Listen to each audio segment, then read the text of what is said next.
I want to give you one example. I want to give you an example of the New Jersey State Police back in the 1980s, going into the 1990s. When you have policies in place which give law enforcement the latitude to do certain things. Let's be specific. What are you talking about? Okay, I'm talking law about enforcement. I'm talking about. We've always had racial profiling for laws, okay, but as it relates to laws surrounding drug policy, racial profiling, in my opinion, and from where I sit in law enforcement, was born with the New Jersey State Police. Okay, the New Jersey State Police along the turnpike, okay, began locking up blacks by the drones. They got to the point where they were just stopping blacks in cars. I mean, they go out in an 8-hour shift, and they had it figured out in their heads. If they stop so many cars, they're going to find drugs. Okay, so what? Go out on my shift. I'm going to stop 15 cars tonight. I'm going to stop 25 cars tonight, and you're going to find drugs.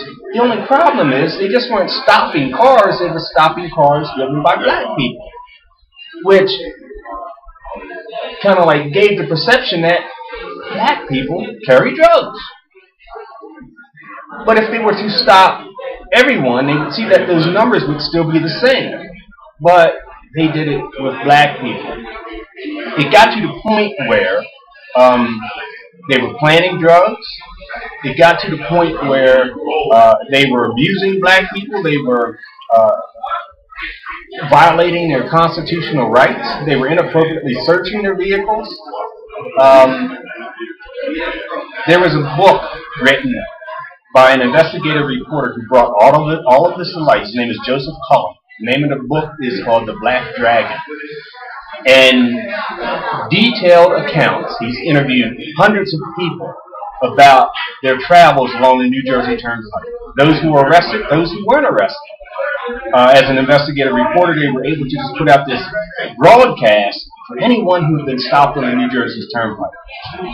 And all of these blacks, all these African Americans came forward and said, I was stopped. They searched my car. They pulled me out of the car. They dumped all my luggage on the highway. And I didn't even give them permission to search my car. Here's the interesting piece. They were being praised by their command staff. They were being praised by the governor. They were being praised by people all over the place. So before you knew it, they were teaching their strategies to 41 states. And when I say 41 states, I'm talking about police agencies in 41 states across this country. So the New Jersey State Police took these corrupt practices, violating the constitutional rights of people, to 41 states across this nation and taught to law enforcement, including ours, the Maryland State Police, from where I retired. And that's why Maryland State Police were sued so many times about racial profiling on the highways. So it's not just about the highways. We do it in our neighborhoods. As I mentioned before, we recruit young black police officers to become undercover narcotics agents, male and female. And then we go to those communities, those black communities, and have them work cases. Got to the point where we were farming, we were loaning those detectives out to other police agencies. My friend Ed Coakley, when he was assassinated, he was being loaned to the FBI for a Safe Streets Task Force.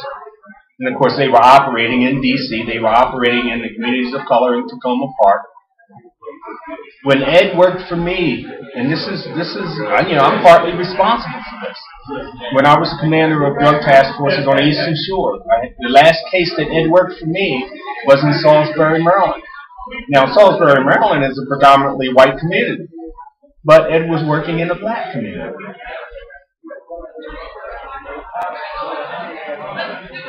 That's what we do in law enforcement. Why do we? It's a numbers game. So we go to where the numbers are. This is an interesting point. Ron spoke to the loss of jobs in our communities when you go back into the early 70s. The industrial age in Baltimore City, the steel industry left. Ferris Point, General Motors, all these blue-collar jobs left. There were no jobs. And he made reference to the unemployment corner. That unemployment corner quickly became an open-air drug market because a new industry came in to our communities. And it was the illicit drug trade.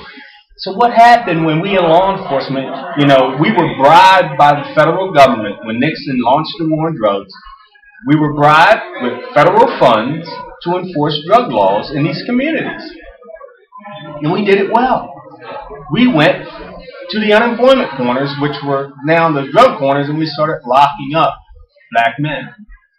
And there goes that cycle of black men going into prison. Most of those black men back then, even though some of them were on the corners and they had their own little hustles and whatever, they were still a significant piece to their family. And they said to their sons, "You will do as I say, not as I do." Because they had a vision and goals of their children doing better. They had to do what they had to do, but they didn't want their children to do the same thing, but they ended up in prison. Fathers ended up in prison.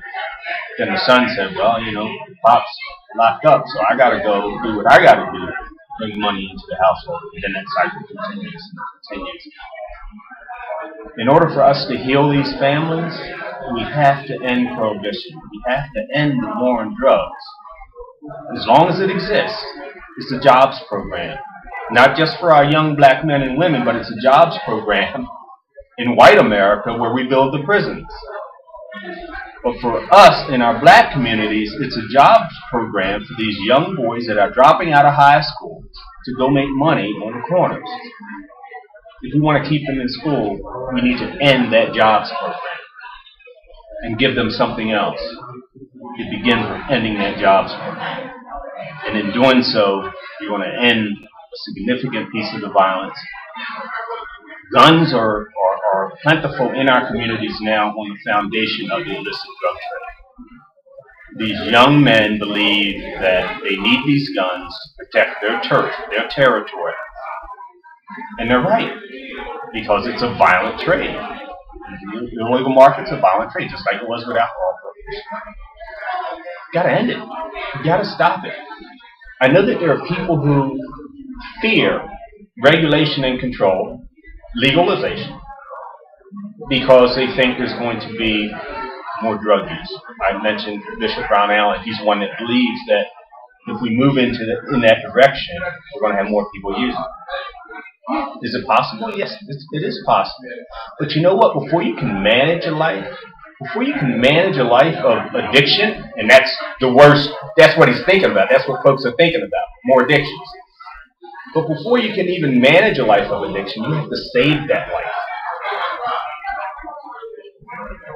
In the current environment, we're losing those lives. In the current environment, we're losing those lives to violence and gunfire. In the current environment, we're losing those lives to overdoses because in an illegal trade, a dangerous drug becomes a more dangerous drug. You don't know what it's cut with. You don't know what the potency is. So people are overdosing. They're not using it in a responsible manner. Yeah, drugs are dangerous, but when you leave it in the hands of criminals, it becomes way more dangerous. I heard Ron Daniels say that he is open to discussing legalizing drugs. Yeah, that's important. It's important. But we already see the devastation of drugs in families, and it's not legal. If everybody gets a free ride to do drugs, won't that make things worse? Well, it's not a free ride. It's not a free ride. It's not a free ride with alcohol. You can go to any bar and get a drink. Do you want not if you're under 21. They still get it. Some people. But it's easier for young people to get marijuana than it is alcohol and cigarettes. You know why that is? Why? Because you can find marijuana anywhere, and those selling it don't care how old you are. But we're talking not just marijuana. Look at the hardcore drugs, cocaine, heroin. Do we really want a nation where that stuff is illegal and have more families? Do you use heroin? I don't use drugs at all. If it were legal tomorrow, would you change your mind? No. Okay, how many people do you know that if it were legal tomorrow would change their mind and start using it? Not many, but we're talking about the people who actually use it anyway. Right, they're using it anyway. I'm just thinking about the kids and the families that are already torn apart because their mom is high, their dad is hooked on drugs. So it's going to be a perpetuating thing. You're talking about ending a cycle. If drugs are legal, how is that helping to end the cycle? Let's look at the two issues we have here. We have an issue of drug use and abuse, and then we have an issue of prohibition, which brings the crime, which brings the most of the criminal activity in your neighborhoods, which brings the real hard, ugly devastation. I know the drug abuse is also ugly, but like I said before you can manage a life, you have to save that life. It has to be a living, breathing body before you can do that. Let's not sell ourselves short. Let's not believe that we need to make criminals out of people to get them to stop using drugs. We don't. It was Judge Burnett that said, we talked about teaching our way out of this. Most things that will harm you in this world are already legal. One of the most devastating ones is alcohol. Alcohol, through the studies that have been conducted, the most recent one, in-depth study by Dr. David Nutt in the UK, he devised a really fact-based point system of all the drugs, legal and illegal. Alcohol was at the top of that list, the very top of that list. Do you want to go back to the prohibition of alcohol? Do you want to add some more vices, tearing apart the fabric of society? No. See, you have to understand that these vices are already here. Every year, more drugs come into this country than ever before. You can't stop it. So is it a defeatist mentality then? If you can't beat them, absolutely join them? No. It is an intelligent mentality of taking the resources, the limited resources that we have, money, intellect, and manpower, and putting it on treatment and education. The vast majority of the resources that we have available now are in the criminal realm. They're in prisons. They're in police. They're in the judicial system. That is not where it belongs. Just because you regulate and control something and make it legal, it doesn't mean that you're saying it's okay to use. What you're saying is, we've got something that's in our community and it's dangerous. We can't keep it out of our community. Let's manage it as best as we can to reduce the harm to the lowest possible level. That's what this is about. We have to teach our young people to make good decisions, period. But when you're shuffling them in and out of prison, it's almost impossible to do. When there are no jobs available for our kids and they elect to go out here on the street corners and sell this stuff, you're not going to get their attention. You might get one, you might snag another, but the numbers that we need, you're not going to get them. We've been doing this for 40 years.